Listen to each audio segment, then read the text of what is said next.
Welcome to episode 18 of Vampire Survivors-like game in Unity, Message System. You know, in many action RPG games, when you attack the enemy, game will flash the damage numbers on the screen. This is what we want to do in this episode. So on Essential, let's create a new object called Message System Object and create another new component called Message System.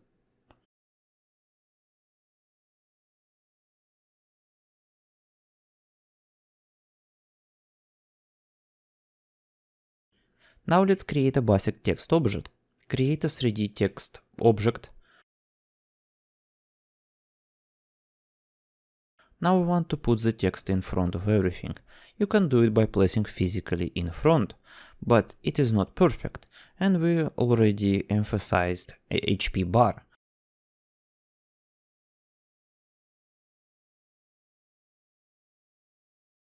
So open extra settings and set the order in layer higher than our health bar.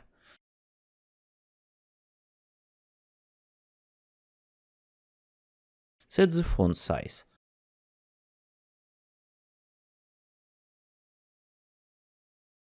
Then resize the object to fit the text in the object.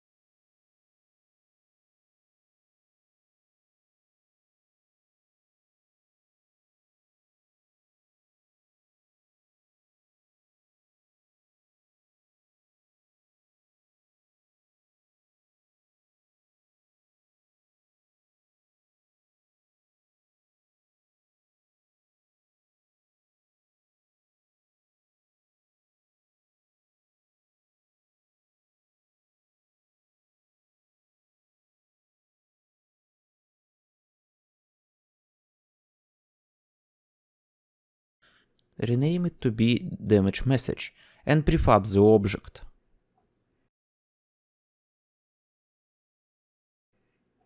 Good, this object will be responsible for showing the text on the screen. Now open the message system. We want to create this message on the screen and place it in some position in the world. Create serialized field to reference the damage message prefab.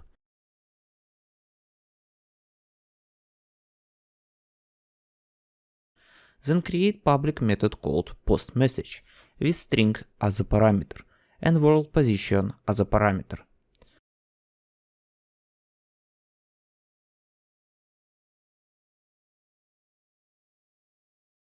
Inside we want to post the message in the position we passed with the message we passed.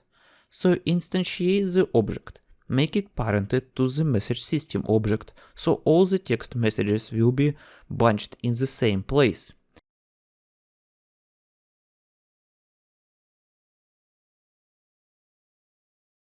And then move them into position we passed.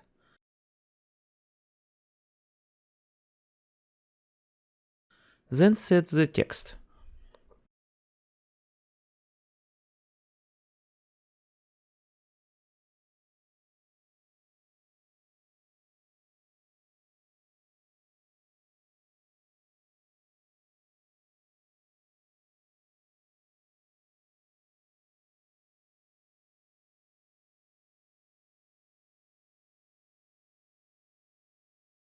Reference prefab for the message. Good, now we need to call this postMessage method.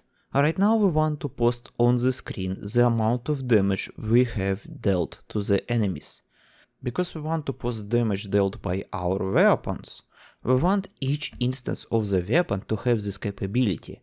We want to implement it inside the weapon base, because every method implemented inside the weapon base will be inherited by each weapon, because each instance of the weapon inherits from weapon base.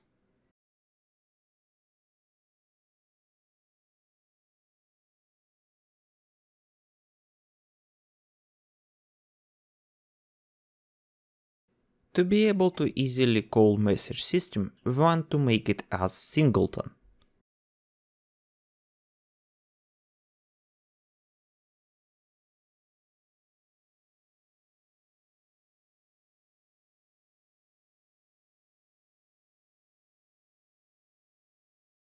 Then call post message on the message system, pass damage and target position.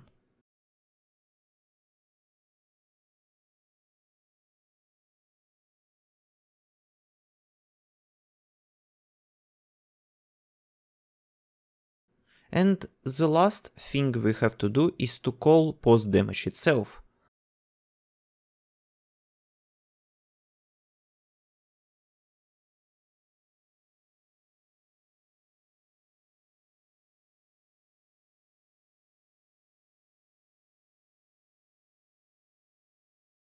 Let's start by implementing this in the VIP weapon.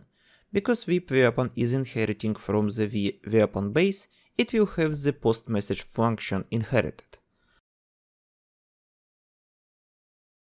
So we can call it pass weapon damage and the position of the collider, which has eye damageable component.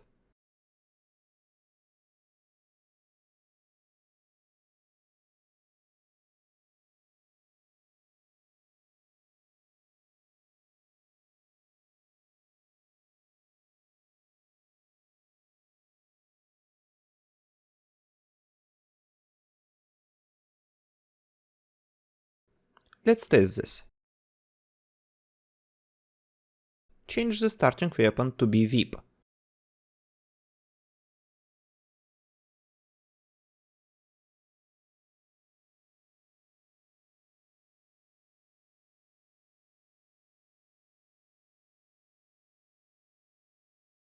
Now you will see the damage on the screen, with the damage of our VIP, but it doesn't get removed from the screen.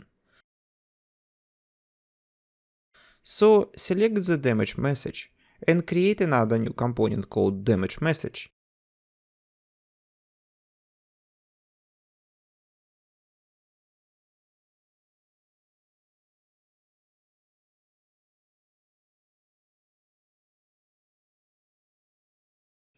And let's set this object to be destroyed in 2 seconds. Create serialized variable called time to live.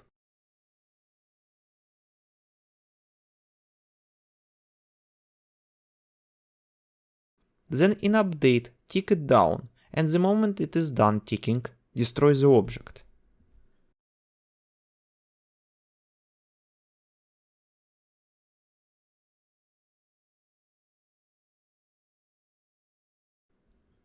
Good.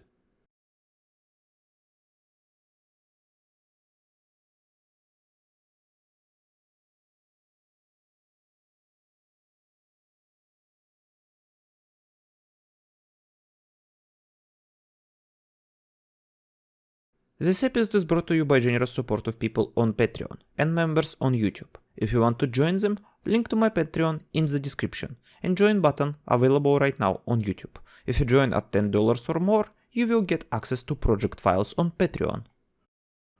Good. While this is providing us with necessary information, instantiating object is very inefficient approach. Because how inefficient the process of instantiating a new object, it is advisable to use what is called object pooling, where instead of instantiating a new objects every time when you need them, you reuse already instantiated objects. In this episode we will implement rudimental pool system. There is a pooling solution done by Unity, but I want you to see one of the way you can implement them yourself. Open message system. Create a list for our message pool.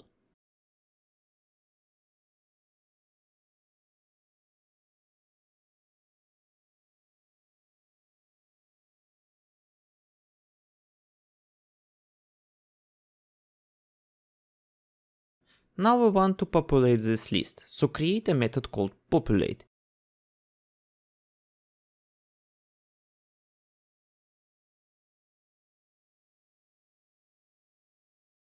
And inside, instantiate the object and add it to the pool.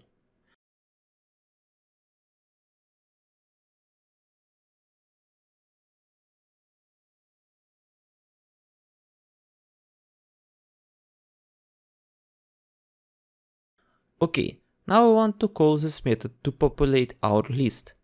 Comment out the post message for now. And on the start, let's call populate to create objects.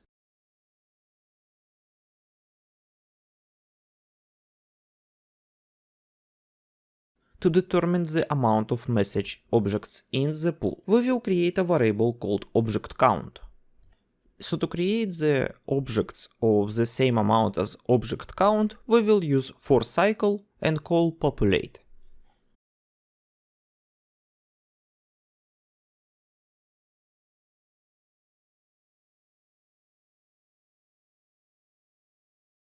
Because we don't want to use our object immediately after creating it, let's hide it.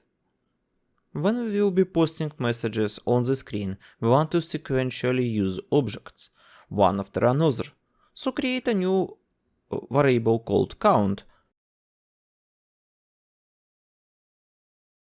And in the post message, use the message from the pool using this count variable.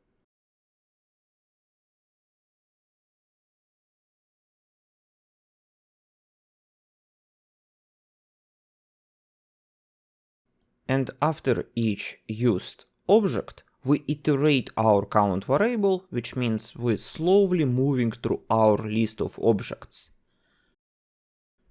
Good, but if we use all our 10 messages, we need to loop back to the beginning of the pool and start reusing older messages. So when count reaches the message count, we set it to be 0 to loop back to the beginning of the list.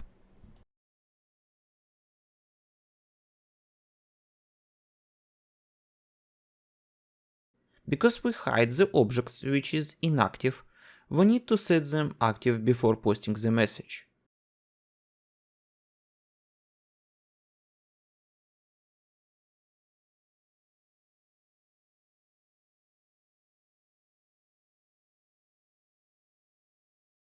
Good.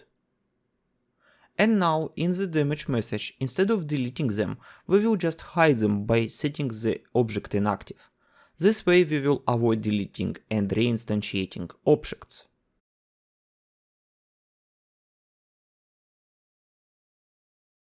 Let's test this.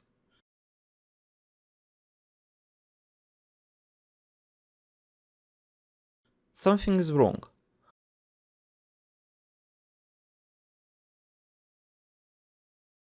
We forgot to initialize the list.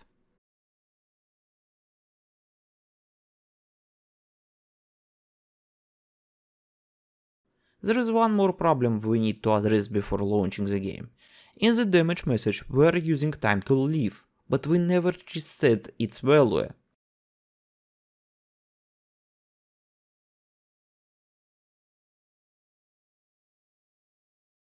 So let's make a serialized field called time to live, which will store the time which our object should be present on the screen, before we hide it.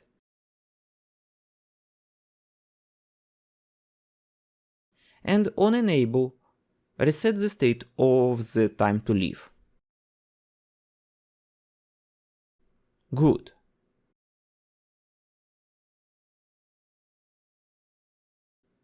Now in the playtest you will be able to see how our game slowly cycles through messages to reuse them to post the messages on the screen.